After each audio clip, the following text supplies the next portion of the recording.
नमस्कार। दर्शकों, कहते हैं कि जब कुछ दिल में कर गुजरने की तमन्ना हो, चाहत हो, तो कोई भी बाधा आपको रोक नहीं सकती। और इसी के साथ साथ नहीं कोई उम्र की सीमा आपके सपनों को आड़े आ सकती है। इन्हीं उम्मीद और कामनाओं के साथ मैं राकेश बहुत बहुत स्वागत और अभिनंदन करना चाहूँगा दूरदर्शन के बेहद खास और लोकप्रिय कार्यक्रम बिहार बिहान में। बिल्कुल राकेश, सुबह का वक्त ही होता है इतना खूबसूरत कि हर दिन हम नई उम्मीद और नए सपनों के साथ अपने दिन की शुरुआत करते हैं। कहते हैं सेवा का उत्तम भाव है तुम्हारा, निस्वार्थ स्वभाव है तुम्हारा, बिना भेदभाव के ख्याल रखती हो, है जनमानस से लगाव तुम्हारा। अंतर्राष्ट्रीय नर्स दिवस की आप सभी को हार्दिक शुभकामनाएं। मैं स्मिता गुप्ता आप सभी का तहे दिल से स्वागत करती हूं आपके अपने पसंदीदा कार्यक्रम बिहार बिहान में। दोस्तों, एक नए सुबह की शुरुआत हो चुकी है और एक नए सुबह के साथ नए सपने, नई उड़ान और नई उम्मीदों के का भी जन्म होता है। और ये उम्मीद होती है कि हमारी ज़िंदगी फिर से कुछ नए दस्तक देंगी और हमारी ज़िंदगी और भी ताज़ा हो जाएगी। क्यों ना इस सुबह की शुरुआत, इस दिन की शुरुआत अगर अच्छे विचार, अच्छी सोच, सकारात्मक बातों के साथ अगर दिन की शुरुआत की जाए तो ये दिन और भी बेहतर हो जाता है। कहते हैं अमृत वचन से सकारात्मक सोच का सृजन होता है और इससे हमारी सफलता का मार्ग प्रशस्त होता है। ये बिल्कुल सत्य है कि सफलता में आपकी मेहनत, आपके कर्म, उनका असर होता है, लेकिन इन सब में सबसे अधिक जो भागीदारी होती है वो होती है आपके वचन की। बिल्कुल, इसलिए हमारा बिहार बिहान अपने पहले सेगमेंट में लेकर आता है अनमोल वचन। तो देखते क्या है खास आज हमारे पहले सेगमेंट अनमोल वचन में।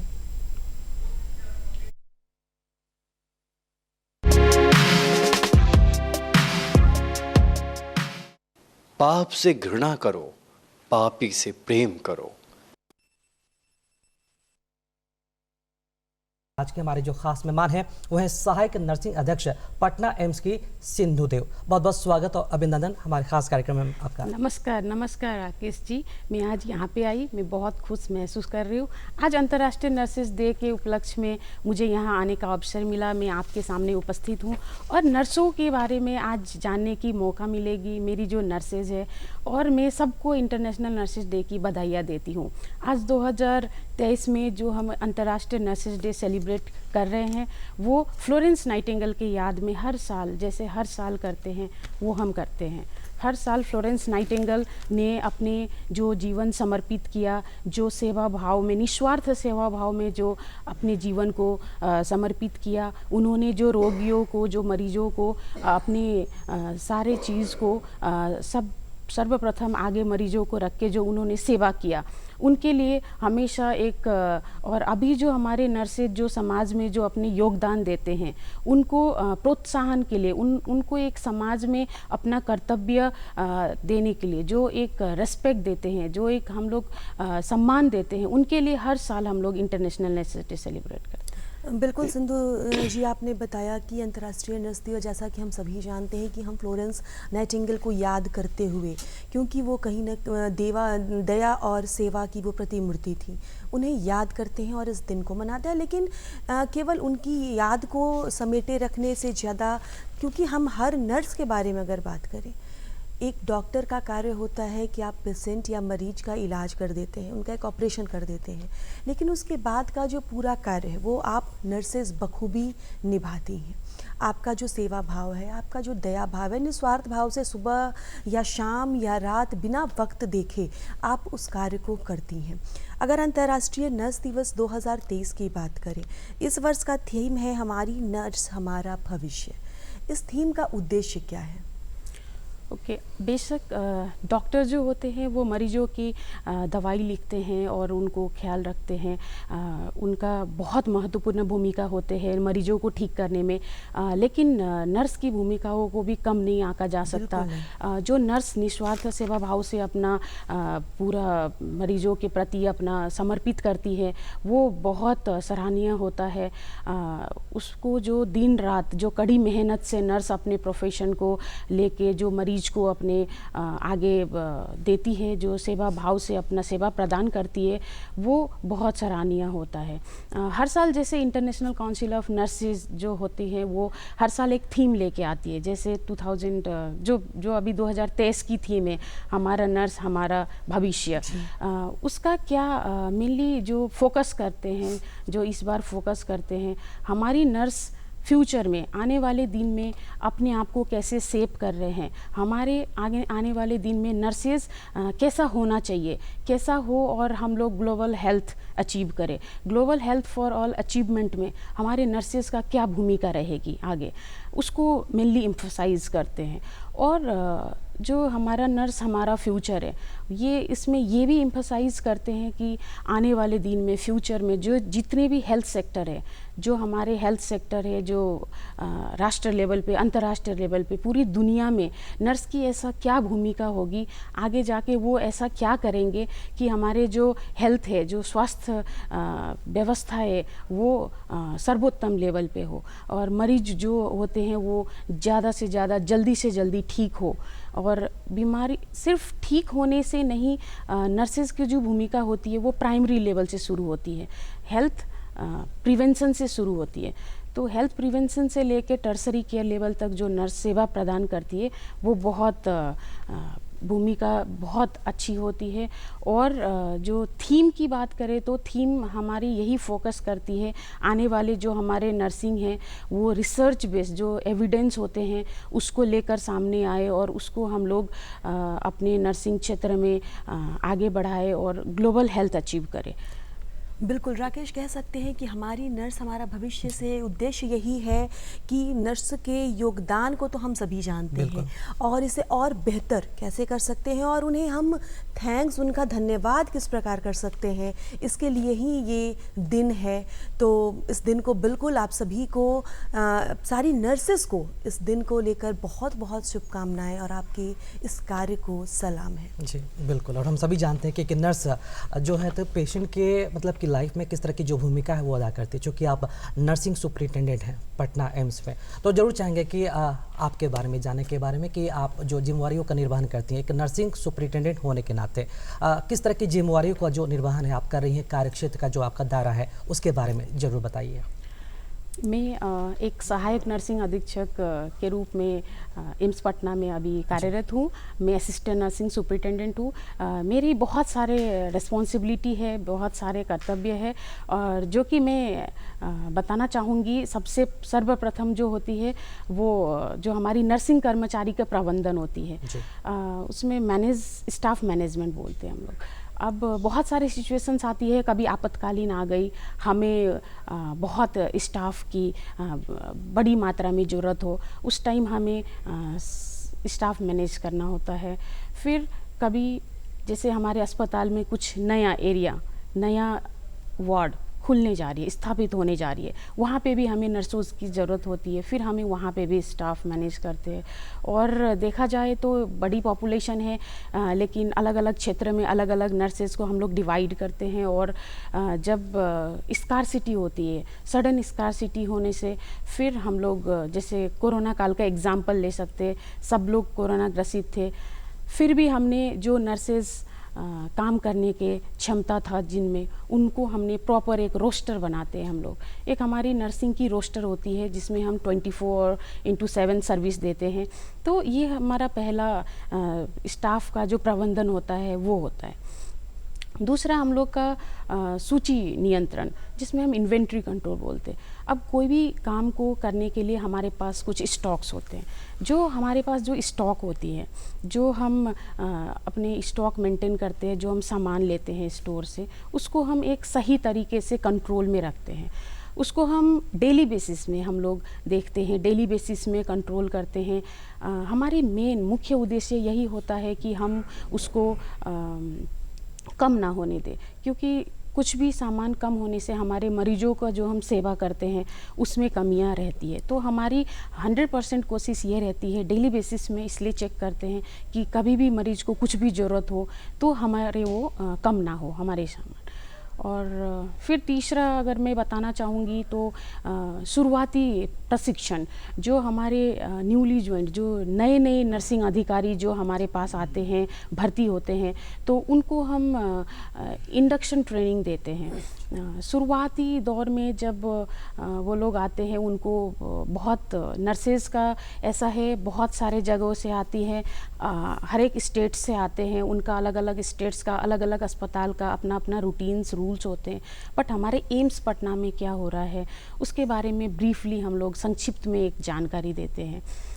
उसमें हम बताते हैं उनको अस्पताल का क्या स्ट्रक्चर है, यहाँ पे क्या सुविधाएं हैं, उनको क्या फैसिलिटीज़ मिलते हैं, और उनको आगे जाके कैसे किस कार्यशैली में कार्य करना है, और हमारे जो हॉस्पिटल का जो इंफॉर्मेशन सिस्टम है वो कैसे कार्य करते हैं, उसमें वो हम ब्रीफली उनको संक्षिप्त में एक जानकारी देते हैं। अब आपसे हम ये जानना चाहेंगे कि इस कार्य क्षेत्र में जो आपका जो लगाव है वो कैसे हुआ, मतलब किस प्रोफेशन को आपने क्यों चुना और कब से कार्यरत हैं, और इसके पहले कहाँ पोस्टिंग थी, ज़रूर इसके बारे में आप हमें बताएं। धन्यवाद राकेश जी। प्रोफेशन चूज़ करने की बात जहाँ तक आती है, बचपन से एक इच्छा रहा था कि मैं मेडिकल प्रोफेशन में जाऊँ। जब बड़े होते गए तो पढ़ा था, बहुत सारे बुक्स में भी पढ़ा था, एक फ्लोरेंस नाइटिंगेल के बारे में पढ़ा था। उन्होंने जो क्रीमियन युद्ध में जो अपने आप को जो समेटा था, जो समर्पित किया था, और रात में जग के जो वो घायल सैनिकों के जो वो देखभाल करती थी, उन्होंने अपने जीवन पूरी जो रोगियों और बीमारियों में जो समर्पित किया, सेवा भाव रखा, उनसे थोड़ा बहुत प्रेरणा मिली थी। बट प्रेरणा स्रोत, जो मेन प्रेरणा स्रोत है मेरी, वो मेरी मदर है। एक्चुअली जब हम बचपन से अभी बड़े हुए हैं, बस एक ही बात कान में गूंजती है, ज़रूरतमंद लोगों को सेवा करना। मदर ने हमेशा यही सिखाया है, जब भी कोई भी आपके सामने आए और किसी को आपकी ज़रूरत हो, वो उनको नीडी पीपल को हेल्प करना। फिर वो एक बात थी, और मेडिकल फील्ड में आनी थी। फिर +2 मैंने साइंस स्ट्रीम से किया। फिर जब आगे बढ़ते गए और नर्सिंग करने की मुझे अवसर मिला, फिर मैंने सोचा सेवा भाव है, निस्वार्थ रूप में सेवा देना है और हमेशा सबकी मदद करनी है, वो एक प्रोफेशनल रूप में किया जाए तो उससे बेहतरीन मौका मुझे नहीं मिल सकता। फिर मैंने इस प्रोफेशन में अपना दाखिला ली, नर्सिंग में दाखिला ली, और मैंने इस प्रोफेशन को चुना। कार्य क्षेत्र की बात करती हूँ, मैंने अपने पढ़ाई BSc ऑनर्स नर्सिंग 4 साल की जो कोर्स होती है वो मैंने एम्स दिल्ली से कंप्लीट किया था। अखिल भारतीय आयुर्विज्ञान संस्था जो दिल्ली में है, वहाँ से किया था। उसके बाद मैं एम्स दिल्ली में ही मैंने एज अ नर्सिंग ऑफिसर वहाँ पे काम किया।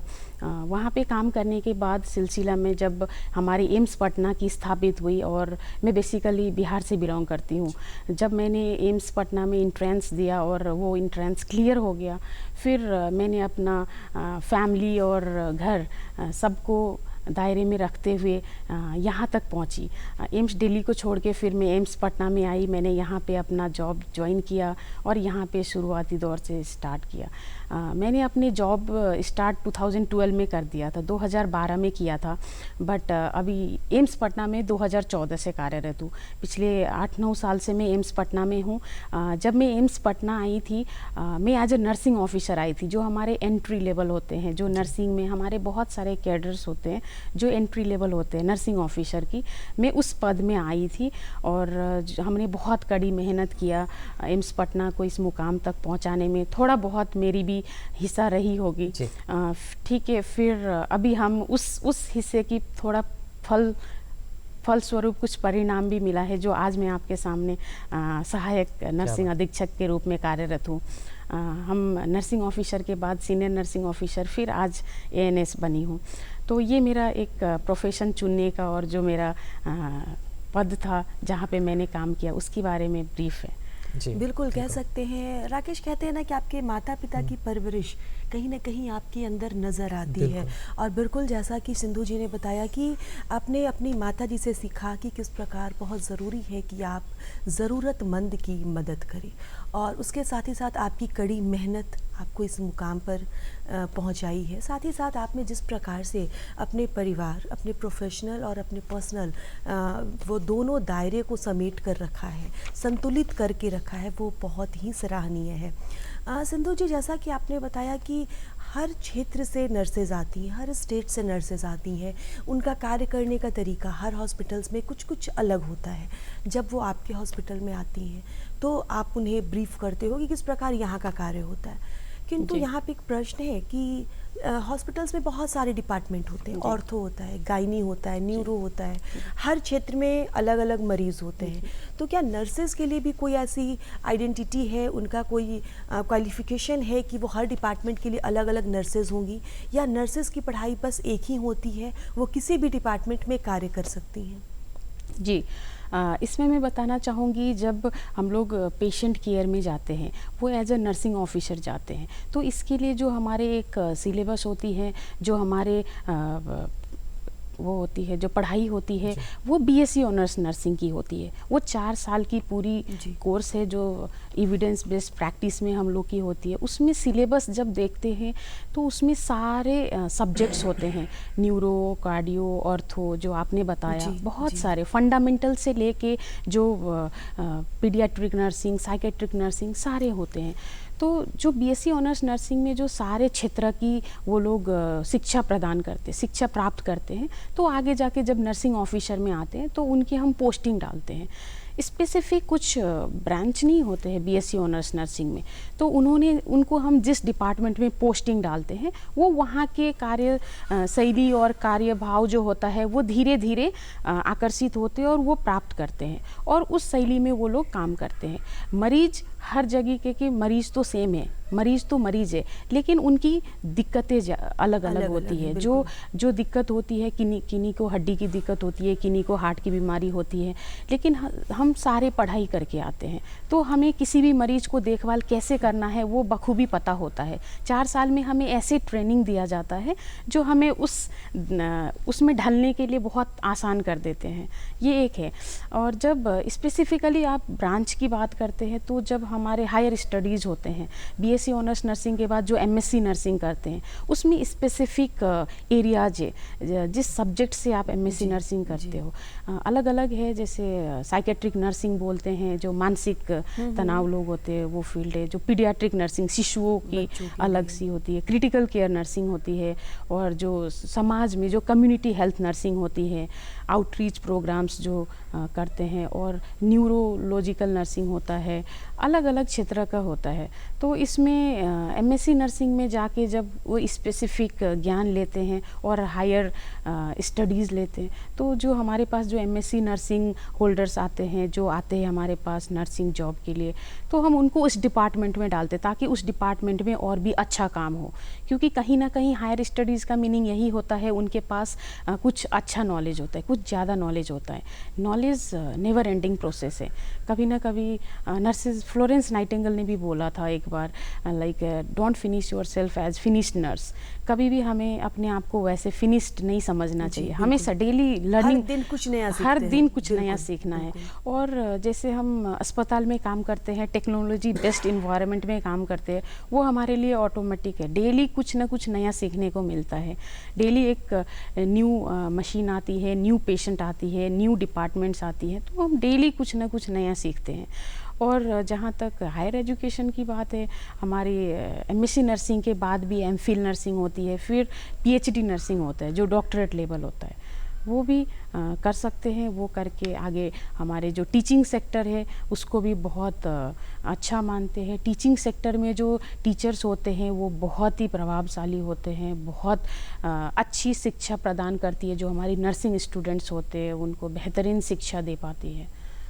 जी, एक आपने महत्वपूर्ण बात कही कि डेली हम सीखते हैं, मतलब कि इंसान डेली कुछ करता है, सीखता है, तो ये कुछ नयापन होता है। और ये इंसान की मतलब कि सही मायने में ये सबसे बड़ी उपलब्धि है खुद के लिए, अगर वो रोज़ाना कुछ नया सीखता है तो। चूँकि आज अंतर्राष्ट्रीय नर्स दिवस है और नर्सिंग को लेकर हम बात कर रहे हैं, और आप नर्सिंग सुपरिटेंडेंट भी हैं, तो एक सवाल आपसे ये रहेगा, क्योंकि नर्स को हम लोग सिस्टर भी कहकर पुकारते हैं, ये एक भावना बिल्कुल झलकती है हम लोगों में। तो आपसे हम ये जानना चाहेंगे कि सबसे पहले तो ये भी रहेगा कि एक नर्स में, अगर कोई नर्स प्रोफेशन में जाती है, नर्सिंग प्रोफेशन में जाती है, तो उसकी क्वालिटी क्या होनी चाहिए। और दूसरा ये इसी से जुड़ा हुआ, क्योंकि नर्स को हम लोग सिस्टर भी कहते हैं, तो ये प्रोफेशन से कहीं ज़्यादा एक भावना भी है, तो इससे आप कहाँ तक सहमत हैं, इसके बारे में ज़रूर बताएं। ओके, जो नर्स होती है उनकी क्वालिटीज़ क्या होनी चाहिए। उनकी नर्स एक सेवा भाव होना चाहिए, निस्वार्थ सेवा भाव, जो आत्मा से काम करे, जो आत्मा से सेवा देते हैं और उनकी मरीज ठीक होकर जाते हैं, तो वो नर्सेज को एक सेटिस्फैक्शन भी मिलती है। तो एक दयालु भाव होना चाहिए। जो नर्सेज एक दया भाव से और निस्वार्थ हो के, जो ईमानदारी के साथ, जो अपने पूरा निष्ठे के साथ जो सेवा प्रदान करते हैं और उसमें मरीज बहुत जल्दी ठीक होकर जाते हैं। दूसरा बताएंगे, नर्स में एक पंक्चुअलिटी बहुत अच्छी क्वालिटी है, क्योंकि नर्सेज का जो टाइमिंग होता है, जो ड्यूटी आवर्स होती है, वो बहुत फिक्स होती है और उसमें उनको टाइम पे पहुंचना, टाइम पे अपने मरीज का देखभाल करना, कोई इमरजेंसी आया तो उसमें तत्पर रहना, ये सब क्वालिटी नर्सेज की होती है। और एक समानुभूति, जो हम एम्पैथी बोलते हैं, एम्पैथेटिक नर्स, जैसे खुद को मरीजों का जगह पे रख के खुद को उस सिनेरियो को समझना, उनकी प्रॉब्लम को समझना और सेवा करना। और एक होता है कि संचार कौशल, जो हम कम्युनिकेशन स्किल्स बोलते हैं, वो सबसे एक बेहतरीन क्वालिटी है जो नर्स में होना चाहिए। नर्स सिर्फ मरीज़ की देखभाल नहीं करती है, जो आसपास जो फ्रेंड्स होते हैं और जो डिपार्टमेंट्स होते हैं, सबके साथ उनको एक कम्युनिकेशन रखना होता है। मरीज़ के लिए, मरीज़ को बहुत चीज़ों की ज़रूरत होती है जो हमें कभी कभी दूसरा डिपार्टमेंट से भी लेना पड़ता है, तो वो मरीज़ उसमें एक बहुत कम्युनिकेशन, बहुत अच्छी कम्युनिकेशन स्किल्स होनी चाहिए। और धैर्यता, पेशेंस होना चाहिए। कई बार क्या होता है, जैसे हमारे पास जब मरीज आते हैं तो कोई घबरा जाते, घबराना नहीं है, क्योंकि मरीज़ तो हमारे पास उनको ज़रूरत है तभी आ रहे हैं, उनकी ऑलरेडी उनकी जो रिलेटिव्स है, रिश्तेदार है, वो घबराए हुए हैं। उसमें नर्स को बहुत धैर्यता के साथ अपने कामों को पूरी करनी होती है। और भी क्वालिटीज़ अगर मैं नर्सेज़ की बताऊं तो बहुत ज़्यादा है। पेशेंस होना चाहिए, ऑनेस्टी होना चाहिए, डेडिकेशन, खुद को समर्पित करना, सेवा भाव में समर्पित करना। जो हमारे ड्यूटी आवर्स है उसमें हम रोगी के अलावा कुछ भी नहीं सोच पाते हैं, सोचना नहीं चाहिए। एक्चुअली क्वालिटी ये होती है, सिर्फ जो हमारे 6 घंटे, 8 घंटे, 12 घंटे की जो ड्यूटी होती है, पूरा समर्पण होकर नर्स सेवा में मरीजों को दे, वो एक क्वालिटी होती है। सभी ये अच्छी तरह से जानते हैं कि कोरोना के दौर में उस वक्त नर्स लोगों को कोरोना योद्धा से सम्मानित भी किया गया। जोड़ चाहेंगे, बताइए कि कितनी चुनौतीपूर्ण रहा उस वक्त का जो दौर है। जो शुरुआत में जो कोरोना काल आई थी, उसमें पूरी दुनिया डर गई थी। पूरी दुनिया में ऐसा माहौल था, कोई बाहर नहीं जाते थे, सब लोग जहाँ पे भी जाओ कोरोना के बारे में ही बातें होती थी। जो हमारे अस्पताल की बात करें तो बहुत ज़्यादा डर था, जो पेशेंट्स आएंगे, कहाँ आएंगे, कैसे आएंगे, उनको कैसे देखभाल करनी है, वो सब फिर धीरे धीरे जब गाइडलाइंस बनी और हमने वो गाइडलाइंस में काम करना शुरू किया। नर्सेज बेशक डरे थे, लेकिन खुद के लिए वो नहीं डरे थे, क्योंकि उनको जो पेशेंट को जो सेवा देना है वो उनके आत्मा से जुड़े हुए हैं, तो वो खुद के लिए नहीं डरे थे वो, लेकिन फैमिली के लिए ज़रूर डरे थे। इतने सारे जो हमने देखा था कैसा माहौल था, और जब हम ड्यूटी करने जाएंगे और ये इनका जो फैलने का जो माध्यम था वो सबको बहुत अच्छी तरीके से पता था। और हम जब ड्यूटी करके आते थे, वापस आते थे, तो हमारे फैमिली को कैसे डील करना है, कहाँ रहना है, वो सब चीज़ें बहुत ज़्यादा माइंड में थे। लेकिन जब कोरोना काल शुरू हुई और हमारे गाइडलाइंस बने और हमने जो मरीज के साथ जब खुद को ढककर पूरा पीपीई पहनकर और सेवा देना शुरू किया, पूरे 6-6 घंटे, जो 12 घंटे की ड्यूटी होती थी, हम लोग पूरा खुद को ढकते थे, पीपी एलियन की तरह पीपी पहनकर काम करते थे। और मरीज़ जो हमारे एम्स पटना के अगर आप आंकड़ा देखेंगे तो एम्स पटना ने बहुत अच्छी काम किया था, बहुत अच्छी भूमिका निभाई थी। डॉक्टर के साथ साथ जो हमारी नर्सिंग ऑफिसर्स थे, जो हमारे नर्सिंग कैडर के पर्सनल थे, और एडमिनिस्ट्रेशन भी इन्वॉल्व था, सब ने कंधे में कंधे मिलाकर जो एक अच्छा काम किया था वो बहुत सराहनीय था। और इसी काम को देख के जो नर्सेज के प्रति जो सम्मान था वो और उभर के आई और आगे आई। सब ने नर्सेज को एक सम्मान के रूप में देखा। उन्होंने ये भी देखा कि नर्सेज कैसे हेल्थ केयर सेक्टर अस्पताल में मरीजों के सेवा के लिए कैसे तत्पर रहते हैं। जैसे विषम परिस्थिति में भी वो काम करने के लिए जो अपना जज्बा दिखाती हैं, उसमें बहुत लोग आकर्षित हुए और रोगियों ने भी बहुत सारे धन्यवाद लेटर्स भी भेजा था। नर्सेज को नहीं, पूरे डिपार्टमेंट को, एडमिनिस्ट्रेशन को। और एम्स पटना की जहाँ तक बात करती हूँ तो वहाँ पे काम करने में भी बहुत खुशी महसूस हो रही थी, क्योंकि ऐसे इंस्टीट्यूट में काम किया जहाँ पे कोरोना मरीज़ को बहुत अच्छे से देखभाल किया गया, बहुत अच्छे से उनको जितने भी फैसिलिटीज़ देनी थी, उनके लिए जो दवाइयाँ मिलनी थी, वो सब एम्स पटना ने प्रोवाइड किया था। और टाइमली बेसिस में उनको हम लोग उपचार देते थे।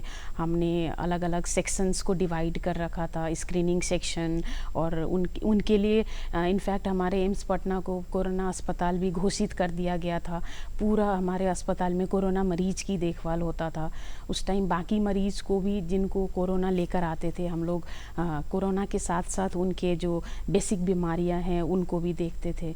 तो वो दौर जो था वो थोड़ा भयानक भी था, खतरनाक भी था, लेकिन हम लोग डरते नहीं थे। लाइक हमें तो फैमिली भी देखना है, मरीज को भी देखना है, और फैमिली को साइड में करके उस टाइम हमने सिर्फ मरीजों के लिए सोचा था, क्योंकि मरीज़ को देखना ही हमारा सबसे पहला धर्म है। तो हम लोग अपने जो ड्यूटी टाइमिंग्स होती थी उसमें हम पंक्चुअल होके टाइमली पहुंचते थे और अपने आप को पूरा रेडी होके फिर हम पेशेंट के पास जाते थे। अक्सर ये होता है, जैसे पेशेंट और नर्स जब बातें करते हैं, तो जब हम फेस टू फेस बातें करते हैं तो, और जो भावना के साथ बातें करते हैं, तो उसमें एक आधा जो बीमारी है मरीजों की वो कम हो जाती है। लेकिन कोरोना काल में ये एक बहुत बड़ी समस्याएं थी। जैसे हम पीपी पहन के जाते थे, हमें मरीज देख नहीं पाते थे। इवन हम जो आँख, जो आई टू आई कांटेक्ट होता था वो भी नहीं कर पाते थे, क्योंकि हमारे गगल्स हुआ करता था। तो विदाउट वो कांटेक्ट के बिना जब हम मरीज़ की देखभाल करते थे, एक ट्रस्ट पैदा करना, मरीज़ के अंदर जो ट्रस्ट पैदा करना, वो एक बहुत बड़ी बात थी। तो एक जो ट्रस्ट लेवल होता है, जो एक पेशेंट के प्रति जो रेस्पेक्ट होता है, वो जब ट्रस्ट होता है, जहाँ ट्रस्ट होता है वहीं पे आपकी झलक होती है। मरीज़ आपको मरीज़ को कुछ करना हो, सेवा प्रदान करना हो, वो आपको करने देंगे। अदरवाइज़ मरीज़ भी ऐसे पीपी में देख के एलियन की तरह वो भी डर जाते थे। तो ये एक बहुत चुनौती था, लेकिन हमने खुद को संभाला। पूरा इंस्टीट्यूट कोरोना सेवा में लग गए, और जैसे गाइडलाइंस में हमने सोशल डिस्टेंसिंग और जो हैंड वॉशिंग का जो था वो हमारे वो तो हम वैसे भी हम अस्पताल में काम करते हैं तो हम वो फॉलो करते हैं। जो हैंड हाइजीन है ये सब डेली बेसिस में फॉलो करते हैं। पर जो कोरोना काल में था वो उसमें हम भी इन्वॉल्व थे, हमें भी डर था कहीं ना कहीं, तो हम ज़्यादा फॉलो करने लगे। मतलब कि चैलेंजिंग बहुत ज़्यादा चैलेंज को भी आपने एक्सेप्ट किया, चैलेंज को एक्सेप्ट किया, और हम निरंतर रूप में जो हमारे जो सेवा भाव है उसमें हम काम करते रहे, और हमने एक सक्सेस भी मिला हमें। और जो सरकार की तरफ से जो वो फूल बरसाना और जो योद्धा कहलाना, ये सब मिला, फिर वो बहुत अंदर से एक जब आप किसी कार्य था। को करते हैं और उसके लिए आपको अगर प्रोत्साहित किया जाता है, इनकरेज किया जाता है, आपकी पीठ थपथपाई जाती है, तो कहीं ना कहीं कार्य करने का जो वो जुनून है, वो जज्बा है, वो और खिल कर बाहर आता है। और जब नर्स के कार्य क्षेत्र की बात करते हैं, नर्स के पेशे की बात करते हैं, तो हर जॉब का, हर पेशा का एक डिग्री होता है कि हम डिग्री 4 साल का किए, वो कार्य हमें करना है। लेकिन आपकी डिग्री के साथ साथ आपका धैर्य, आपका सेवा भाव, आपका दया भाव, आपका समर्पण, वो साथ में सम्मिश्रित होता है, साथ में मिला हुआ होता है, जो कि किसी पढ़ाई में, किसी कॉलेज में, किसी डिग्री में नहीं दिया जाता है। और आप इन सारी चीज़ों के साथ समावेशित होकर एक नर्स बनते हैं और फिर उन रोगी, उन बीमारों की मदद करते हैं। सिंधु जी, महानगरों की बात करें, शहरों की बात करें, सारे हॉस्पिटल्स में बहुत सारे नर्सेज हैं, लोगों को आसानी से मिल जाते हैं, लेकिन आज भी कहीं ना कहीं छोटे गाँवों में, कस्बों में नर्सेज की कमी है। इसके बारे में क्या बताना चाहेंगी? मैं ये बताना चाहूँगी, जो गांव की बात किया आपने, वहाँ पे जैसे लैक ऑफ अवेयरनेस है। नर्स क्या है, बहुत को ये भी मालूम नहीं है नर्स क्या है। जैसे अब मैं बिहार की हूँ, तो यहाँ की अगर मैं परिवेश में बात करूँ तो जो हमारे छोटे गांव हैं वहाँ पे लोगों के नर्सेज़ के अवेयरनेस बहुत कमियाँ हैं। तो वहाँ पे हमें सबसे पहले तो अवेयर करना है, जागरूक करना है, लोगों को जागरूक करना है। नर्सिंग भी एक ऐसा नोबल प्रोफेशन है जहाँ पे लोग अपने दायित्व दे सकते हैं। और जो हेल्थ सेक्टर से वो भी गाँव में एक कम्युनिटी हेल्थ सेंटर और प्राइमरी हेल्थ सेंटर के लेवल में है। और जो नर्सेज़ की जो भूमिका होती है वो प्राइमरी हेल्थ केयर से शुरू होती है। वो गांव-गांव में भी काम कर सकते हैं। और जो हमारी नर्सेज़ का जो सुविधा है, अगर गांव-गांव में थोड़ा सा सुविधाएं आई थिंक सरकार के तरफ से या वो उचित किया जाए, बढ़ाया जाए, तो नर्सेज़ गांव में जाकर भी अपने दायित्व को पूरा करने में बिल्कुल भी पीछे नहीं हटेंगे। और नर्सेज़ का जो एजुकेशन है, वो कॉलेजेस है, वो बिल्कुल सिंधु जी, आपने नर्सिंग से जुड़ी इतनी सारी बातें हमारे दर्शकों के साथ साझा की, इसके लिए तहे दिल से धन्यवाद। अब हमारे स्टूडियो में आई, सुबह का वक्त दिया, इसके लिए हमारी पूरी टीम की तरफ से बहुत बहुत शुक्रिया। धन्यवाद, शुक्रिया। दोस्तों, आपको आज का कार्यक्रम कैसा लगा? आपके खत, आपके विचार, आपके सुझाव हमारे लिए बेहद खास है। जी हाँ, इसके लिए उठाइए कागज़ और कलम और नोट कीजिए हमारा पता है कार्यक्रम बिहार बिहान, निदेशक डीडी बिहार, दूरदर्शन केंद्र पटना, फ्रेजर रोड, पटना 800001। आप हमें ईमेल भी कर सकते हैं। हमारा ईमेल एड्रेस है director@ddkpatna@gmail.com।